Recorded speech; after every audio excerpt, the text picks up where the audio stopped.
The final week of October, and that means that sports' biggest event, the World Cup, is now less than a month away, and our guest tonight is likely to be playing there.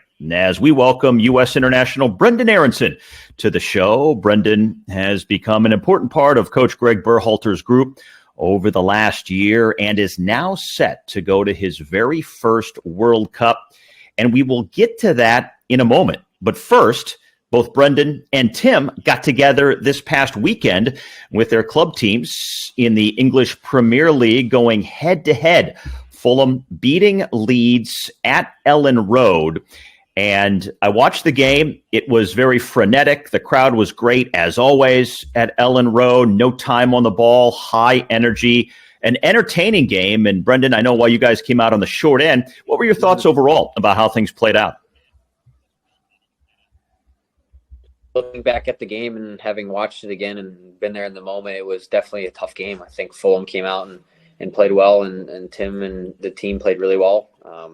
We scored first, but they didn't really seem rattled after that, so credit to them. They got the goal back pretty quickly, and on our end, it really wasn't good enough on the corner kick, and I think it was 3 set-piece goals that they scored off of where we're just kind of turned off. But, yeah, I think that's been a little bit of our problem this year is defending and keeping our – yeah, it was a fantastic game to be a part of. Now, a lot of strikers that we have on this show always tell us that Tim is very soft to play against on the back line for the opposition. Did you have that same experience with him when you were pressing him? I wasn't going against Tim, but I don't think he's very soft. I would say that. But no, we kept our distance. We kept our distance from each other. I didn't want to hurt anybody going into December. I made sure of it. Yeah. Did you guys have any kind of conversation or talk to each other at all during the game? I mean, right before the game, we saw each other, said some quick words, but I think right after was when we were able to talk the most. What's the whole experience been like, moving to the UK and playing here in the EPL for the first time? I mean, first it would probably just be like a dream come true. You know, I mean, I've dreamt of playing in this league for such a long time, and I grew up watching. I grew up waking up Saturday and Sunday mornings. It's a little different being over here now because the games are later, so it's a little weird. But I remember waking up on Saturday and Sunday mornings and just watching the English Premier League. So it's always been a dream of mine, and to be able to be a part of it and be a part of such an amazing club, which is Leeds, it's amazing, and it's a dream come true every time. I've been to Yorkshire and in Leeds, and the passion of the fans is really off the charts. Everybody talks about Manchester and the clubs in London and things like that. But I tell you what, in Leeds, it really is incredible to see what the fans act like and just the whole energy they bring. Yeah, it's crazy. I think Tim knows now. I don't know how many times he's played there, but I mean, every time he's played there, you can tell that the energy there and the way it is before the game, it's rocking, you know. And I think it's pretty funny because back when I was playing the MLS and even in Salzburg, you know, there's only one section that was really the loudest. But in Leeds, it's the whole stadium singing, you know. And I think that's the coolest thing about it is there's not just one part. It's the whole stadium saying the same thing, the whole stadium chanting. And I think that's what makes it such an amazing venue. Man, I have to back this up, and I have to tell a little kind of anecdote and story. I had 2 friends over. They made the trip over for the Villa game and for the game on Sunday at Leeds. Really? And yeah, we were discussing the crowd and the energy and everything that you know that Ellen Road is and everything that Leeds fans are, and they said they had like an adrenaline rush in like their heart. They felt like, you know, they felt the vibration and their heart was like going to come out of their chest during a lot of that first 20 minutes because they do bring so much energy. It's actually incredible the amount of noise they can make. It is a pretty ridiculous atmosphere in a really, really good way, and it's definitely a fun place to play. Brenden, what has been your biggest adjustment and I guess challenge in playing in the Premier League here? I would say the biggest challenge is, I mean, I feel like physically, I feel like that's the biggest thing. I feel like with the pace of play, I mean, of course, I'd play in Champions League with Salzburg and that kind of thing, so the pace was always pretty high there. But I think here it's just physically, guys are so athletic. Guys are so like you really like for my size, I'm not the biggest and fastest, but I need to be good on the ball. I need to make the right touches. I need to be thinking about what I'm going to do before I get the ball. So it's all these little things, because if I get into a 50-50 battle with the guy on his team, Tosin, I don't know his first name, but he's huge, and I can't get into 50-50 battles with these guys. So I have to think more and set my first touch to play the second one and just think the game more. Yeah, you definitely use your strengths much better. And like you said, you definitely have to think the game better. I was the exact same way when I first came over. You don't even realize how physical it is. You watching on TV is not the same. And I think to be fair, you playing in Salzburg and playing Champions League was probably the perfect kind of stepping stone to come into where you are. So, I mean, you've definitely acquitted yourself very well for knocking yourself and being a little bit on the smaller side compared to a lot of guys. But listen, the boy can play. He's proven that already in 12 games. So thank you. And how about life in Leeds? You're living in a new country, new city, you got the new team, but of course you're living your life as a young guy over there in Leeds. What's that been like?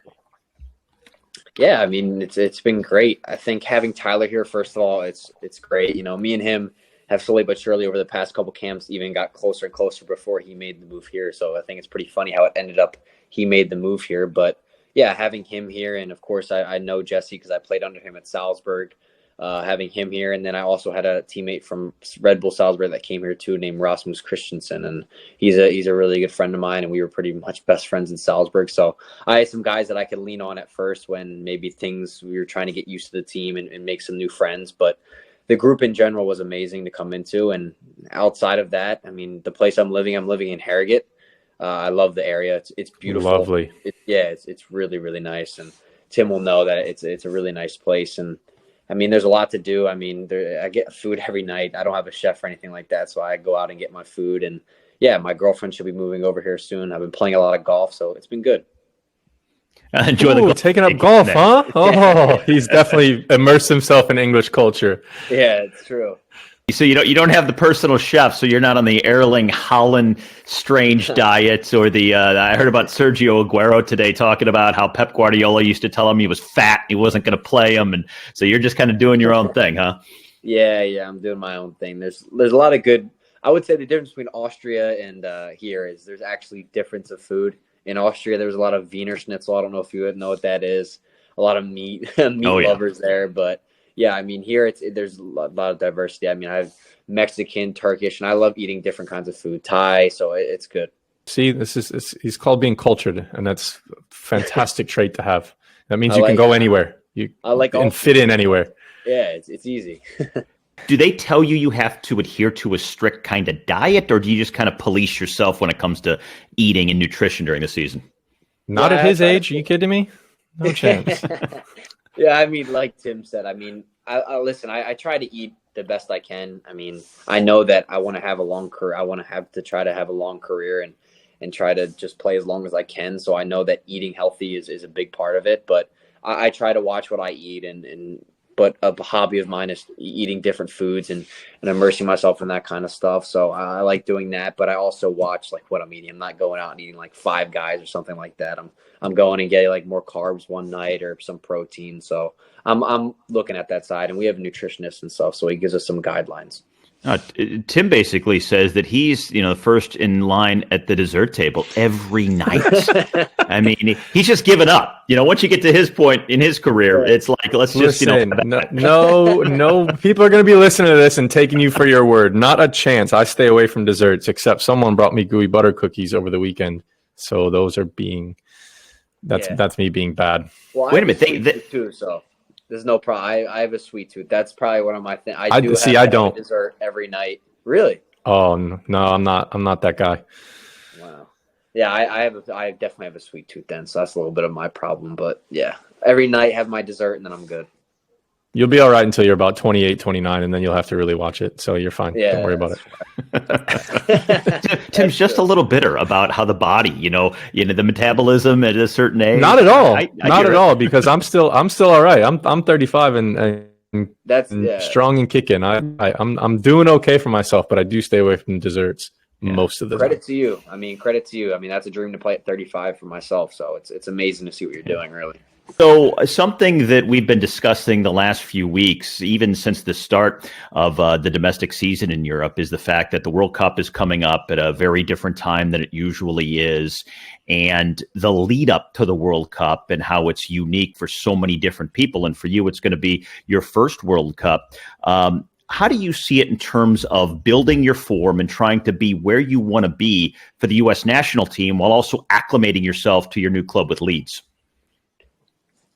I like to say that, of course, like in the back of my head, like the World Cup is an amazing thing and I hope to be a part of it and I want to do whatever I can like right now. But I always say that I want to focus on the now. And that's something I've kind of been brought up with. My dad tried to force into me because I take every training session. I want to get better in that training session, So if it's doing extra shooting, extra passing, I just want to focus on the now and get as good as I can now and put all my energy into Leeds. And then when the World Cup comes around, if I get picked, then I want to put all my energy into the national team. So that's what I try to be like. And I feel like that's a good thing to live by. And I think it's helped me.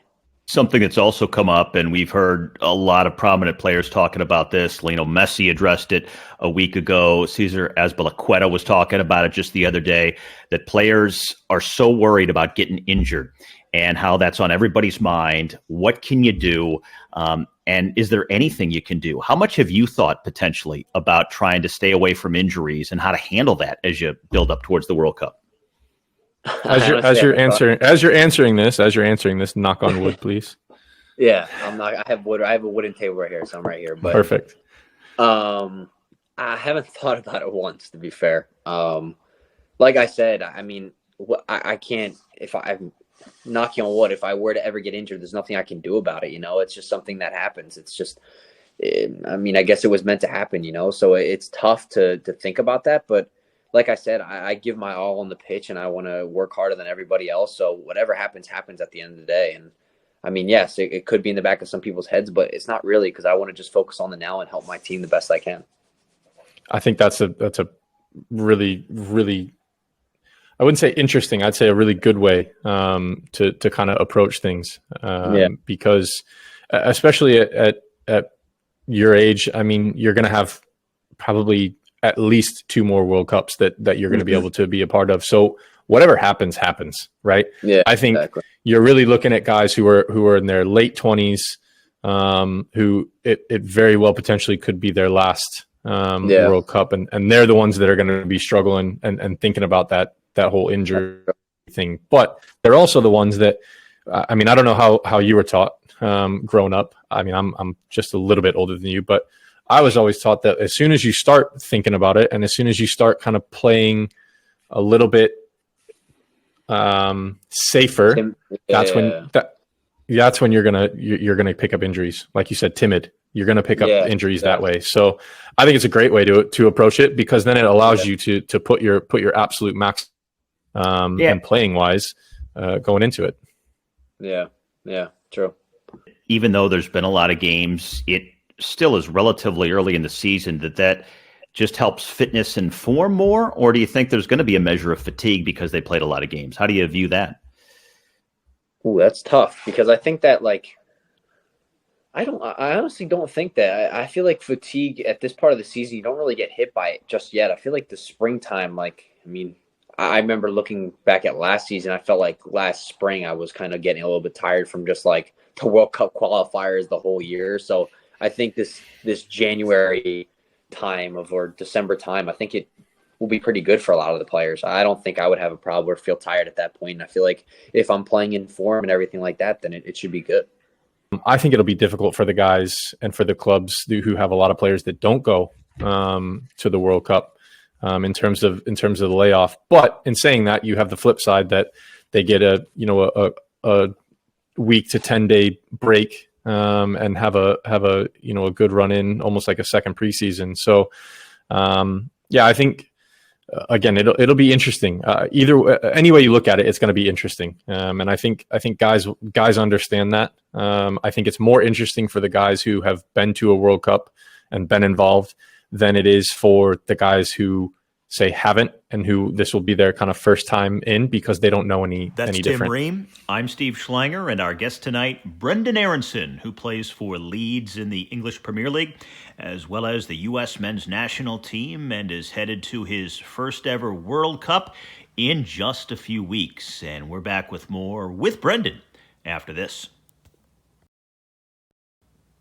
New Jersey native Brenden Aaronson of the U.S. men's national soccer team is our guest tonight here on Indirect. And Brenden, have you had the opportunity to sort of get your head around the fact that here you are, still a young guy, but already playing in what many consider to be the top domestic league in the entire sport in the English Premier League? You play your home games in front of some of the most passionate fans in the sport. And now you're also less than a month away from going to your very first World Cup, the biggest stage in the sport and the largest sporting event on the planet. I mean, you're checking a lot of boxes, aren't you? Yeah, I mean, it's been honestly a whirlwind. I feel like the past couple of years, and then coming up to this point, it's like wow, playing in the Premier League and then hopefully going to the World Cup and having these things. Yeah, it's a dream come true for me. I mean, I've been a huge fan my entire life. I follow football. I watch every game, Champions League and stuff like this. And, it's amazing to feel like I'm proud of myself at the moment, but I'm hungry for more, and I want to continue to get better and continue to just help the team out as best I can. And then, hopefully transitioning into the World Cup, I just want to help the team and try to make the best run that we can. You were a vital part of the World Cup qualifiers all the way through. What would you say is sort of the state of the national team right now and the readiness of the group to play at the World Cup with everybody going to the event for the first time? I feel like everybody's hungry. I think everybody that I've talked to is very excited, and everybody's first World Cup. How can you not? It's a lot of the guys' first World Cups, and it's going to be, I feel like it's going to be amazing. I mean, we have such a good, close knit group of guys, and we're all really close to each other, and we get along. So I think everybody's really excited to get there and show what we can do. I mean, looking at the last couple of results, I know they didn't go our way, but I think still looking at the World Cup qualifying and looking at a tournament where really anything can happen. It's a tournament. I mean, you see it all the time. I mean, look at the Philadelphia Phillies. They went to the World Series after just barely making playoffs, so anything can happen in tournament style, and I think that it goes with us because I think we're a fearless bunch of guys, and anything can happen. This guy right here is the perfect person to ask, and I think that what he's saying doesn't surprise me one bit. I think there's a youthful exuberance amongst that group, but just being in and around the same kind of group of guys, I've always had that sense that they don't care about anything else but playing and doing well, and they have an energy about them that you can't not enjoy being around them, and you can't not like them. And I think Brenden, what he's saying is spot on. I mean, you go there and in a tournament, anything can happen. And I think they're very prepared for that. And they understand that. And hopefully we see, the best possible outcomes, and see how far they can take the country. Given what you do have to work with, what do you think is going to make this team be at its best? What do you think is going to be the real threat that the U.S. team can pose to other countries? Yeah, good question. I mean, looking at the team that we have, I think that we do have a ton of attacking players, attacking talent that are in Europe, and I think it's a great thing. But I think the thing that we have to focus on the most, and especially in our group, is we have to be able to play the football we want to do and press and play high in their end and be creative. But I think the biggest thing for us is defending. I think it's defending and being as best as we can as a shape and not letting other teams break us down very easily, And I think defense wins you championships, as you like to say all the time and hear all the time, but it's true. And I think if we focus on that side of things, and I think on the other side of the pitch, I think that the creative side that a lot of the players that we have are just going to show through. And I think that we can be really dangerous on that side. Do you think when it boils down to it, the team and all the guys in a very like basic way will have to kind of channel some of the previous national team kind of World Cup teams in that, that togetherness, the camaraderie, the being hard to break down and beat is something that's always been a staple of US teams, right? At World Cups. Yeah. For sure. Obviously you're going to need that at some point, right? In a tournament. Do you feel like that's there? I mean, I know that I know the answer, but obviously I've not been there for a while. So is that something that guys are prepared to do? Are they prepared to knuckle down if they have to and if things don't go their way?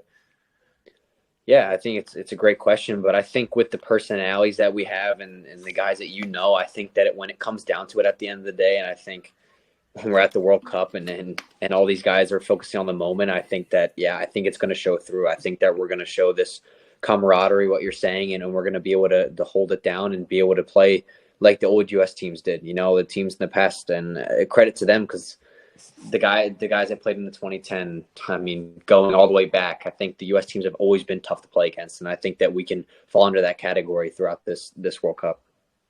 So I know a lot of people have said that they're concerned about just scoring enough goals. And in the last couple of years, even through qualifying, different guys have gone on runs. I mean, we've seen, Pepe, we've seen Josh Sargent at times, Ferreira, Pefok. Nobody has become the go-to striker in terms of scoring.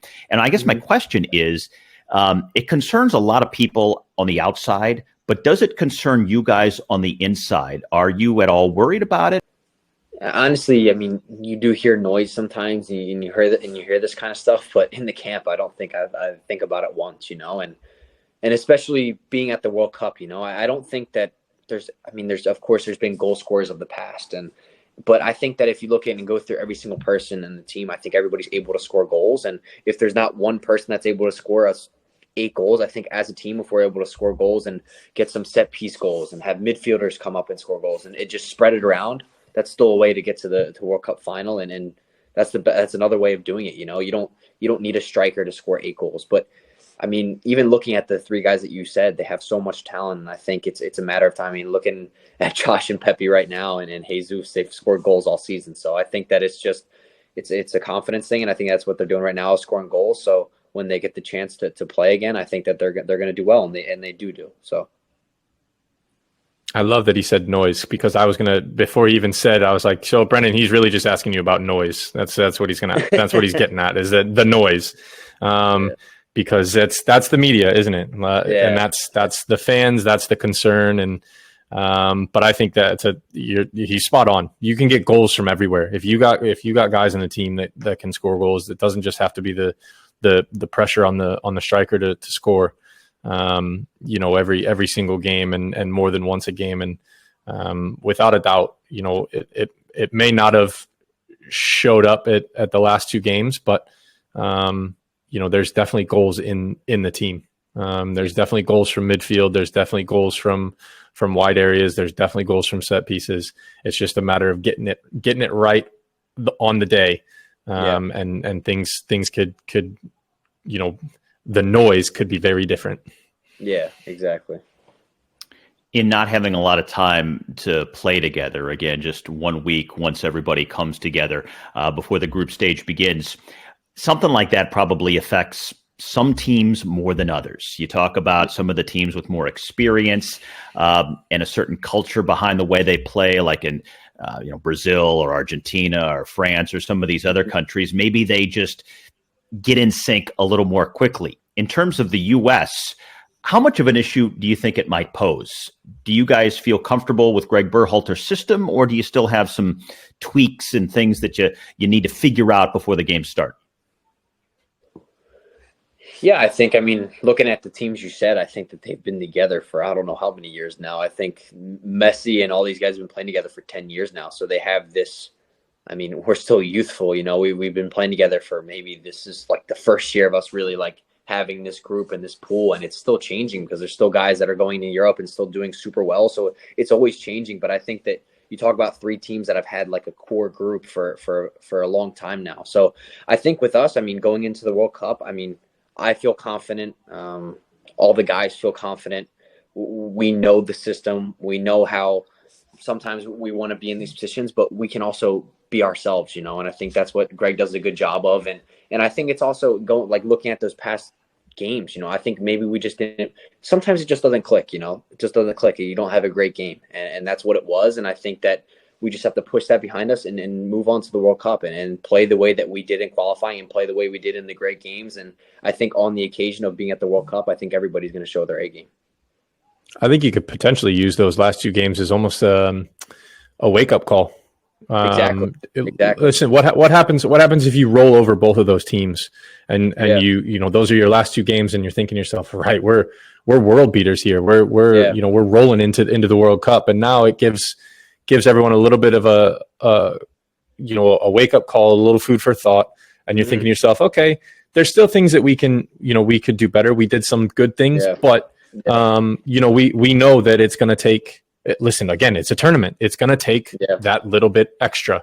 And I think if you use those 2 games as not something as a negative. I mean, of course, you're not happy to lose. You're not happy to lose. You're not happy to draw.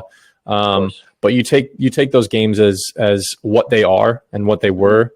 You learn from them, and all of a sudden you're thinking, okay, we know what we need to do. We know what didn't work. We know what we can do, and it just didn't work for us on those 2 instances. And you actually take it, you use it to your advantage going into the the first group stage game. Yeah, I agree with that. That's a good point right there. Every country has different goals and expectations. If Brazil doesn't win the World Cup, it's a disaster back home. The stock market probably drops. Burn it down. It's everything's awful, right? If Wales gets out of the group, it's a success. As far as the U.S., what does a successful World Cup look like this year? I mean, for me, the only thing. Hold on.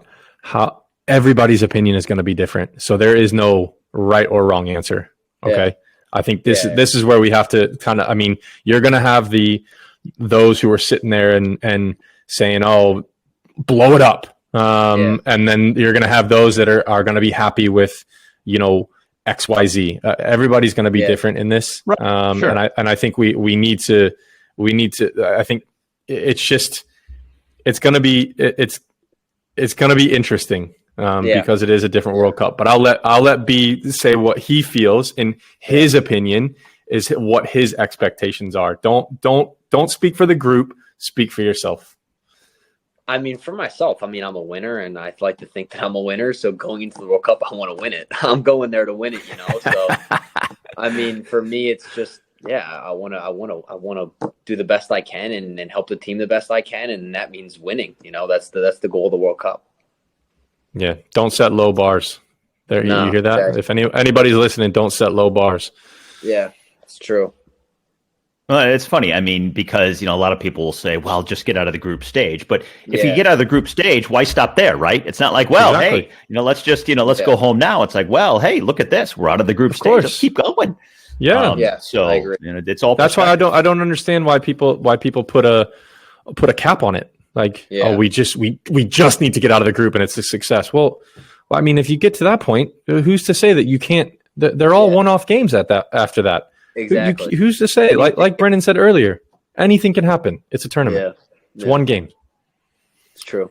How do you size up the group that you're in? Obviously, England is the marquee game the day after Thanksgiving here in the U.S. What do you think about your group? There's a lot of any group in the World Cup, I think that there's a lot of challenges that come with it. I mean, if you look at every team in our group, I mean, starting off with England, I mean, you have guys, every guy in their team can win a game. That's the kind of team that they have. It's definitely going to be a tough game, but they had a pretty rough run of form lately, so it's something that we can catch them on.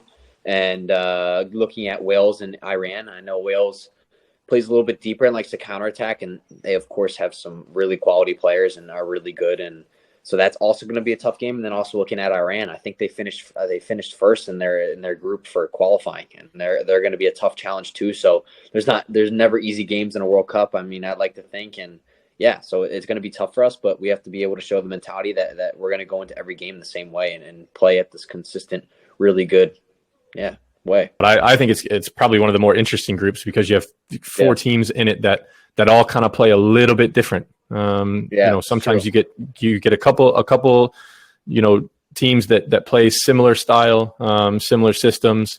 But I mean, you look at this group and it's almost four completely different ways of playing, which I think makes it tactically a very, very unique and very exciting group to watch. Yeah, I agree. Before we take our final break, one last question about the World Cup. What are you looking most forward to about it? You're going to Qatar, you're playing in your first World Cup. What's one thing as you think ahead that you're looking forward to the most about the entire experience?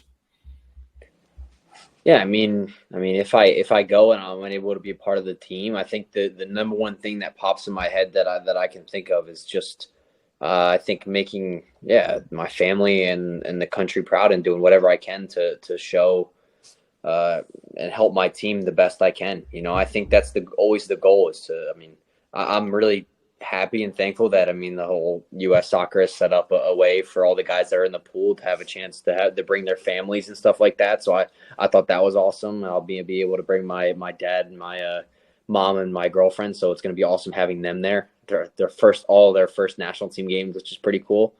And I think at the end of the day, it's just showing the crest and playing for the crest and having my family name on the back. And I think that's the coolest part and the best part. And of course, playing the game of soccer on the highest level. All right, that's Brenden Aaronson back to close out this edition of Indirect with the U.S. International in just a moment. Back one last time, Steve Schlanger, Tim Ream, and U.S. International Brenden Aaronson, who also moonlights for Leeds in the English Premier League. And, well, you had Tim Ream and Fulham last weekend. And by the way, I will say this, in watching that game, Brenden, I thought there were a couple of times where you guys were pressing. Tim had the ball. Tim was kind of looking around, deciding what he was going to do. You had the opportunity to go in studs up on him, and you didn't take it. I was like, I thought this was going to be the moment. But very professional of you to lay off, I will say that. But this weekend, you go from Fulham to Liverpool. So you have Liverpool, a club desperately trying to get back on track, especially coming off a shocking loss to Nottingham Forest. So they're going to be dialed in. What do you expect from this game this weekend? Yeah, I think that, we've had a rough couple of weeks, as a club, and it's been tough, it definitely hasn't been easy the past run of games. As a group, it's been tough, but I think that for me, I think the way that the coach has handled it and the players, I think that we're still together and we're still fighting, and we go into training every single day, and we know that we need more from each other and we need to be better. So I think that hunger to want to be better is still there, and that's the amazing part, because we've had a rough couple games, of course, and it showed, but I think that the togetherness of this team and how much we want to fight to be better is there, and I think that we can be a top team. But I think going on to Liverpool, like you said, they haven't had the best start, but for us, it's just going in there and playing with no fear. You're playing against an amazing team in Europe. And I think Fulham had a great game against them earlier this season. And Tim can tell you, you have nothing to lose in a type of game like this. You're playing at Anfield and you go in there and you just be fearless and just play the best you can as a group and see what happens at the end of the game. I was just going to say the same thing. You go in with no fear because they aren't the same Liverpool that of the past probably 2 seasons. And a lot of teams have proven that they can get points off of them. And look, Forest the other day, 1-0. Could it have ended 1-1? Yeah, of course. But did it? No. Yeah. Forest come away with a victory. And listen, you just don't know. This is the craziest Premier League, start to a Premier League season I've ever seen. And listen, you guys go there and you get a point or nick a win, it all of a sudden it changes the outlook of what the last couple of weeks are, right? And it all of a sudden can catapult you to a different mentality. But listen, anybody can take points off of anybody at this point, and there's been a lot of teams that prove it, and Liverpool they're not the same. So I think you go in there with all confidence and no fear, and you just see what happens. Yeah, it's doable. Yeah. All right, final thing here, Brenden. As a kid who spent a lot of time growing up in the Northeast, around the Philadelphia area, what's more important this weekend, a win for Leeds over Liverpool or a Phillies win over the Astros in the World Series? What's the priority? I mean, listen, I'm not a big baseball guy, but I mean, to be able to see what the Phillies have done over the past couple of weeks is pretty cool, and I think it has a lot of comparisons to our game, and looking at the World Cup. So I thought that was pretty cool at the time to make some comparisons between that. But yeah, I mean, for me, of course, it's Leeds to get the win or get a nick off Liverpool as a tie, and just going in there and having a complete performance as a team. And I think that's what we need to really jumpstart our rough run. But I think that it will come, and I think that if we keep having the mentality we will, I think it will come out. You mentioned, get a nick off Liverpool. Any other little colloquialism phrases since you've been in England you've picked up on in the way they talk about the game there? I mean, I honestly, it's so weird, but I've been saying my girlfriend, I've been calling her my missus. It's bad, but I don't know why. But I don't like saying, I try to keep as American as I can, and I want to stay as American as I can. But yeah, I think it's pretty funny because you do start to say some things. And I think Tim. Just wait until you've been here. Just wait until you've been here for 10 years. It'll start to be more and more and more. Don't worry about it. You'll be all right. I bet. Tim, what's the biggest you have now that you've been there so long? Oh gosh,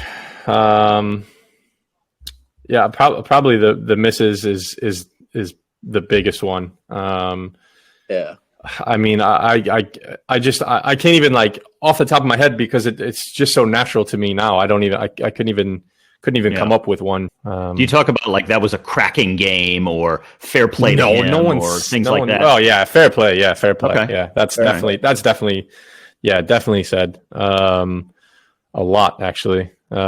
Cracking, no, that's more of an older person's kind of way of speaking. Sound. Oh, that's sound. That meaning that sounds good. Sound one. That's a good one. Yeah. Oh, sound. You just say, oh, sound. Okay, yeah, cool. Yeah. That's what that means. Oh. So yeah, there's a bunch of different ones, but it's all football speak. It's all locker room, changing room talk. So. Right. All right. Well, Brenden, we appreciate the time. Best of luck this weekend against Liverpool, and most certainly at the World Cup. We will do it again soon. Thanks for the time. That's good. Yeah. Thanks guys. Pete. Good luck, Tim, this weekend. Thank you, guys. You too, bud.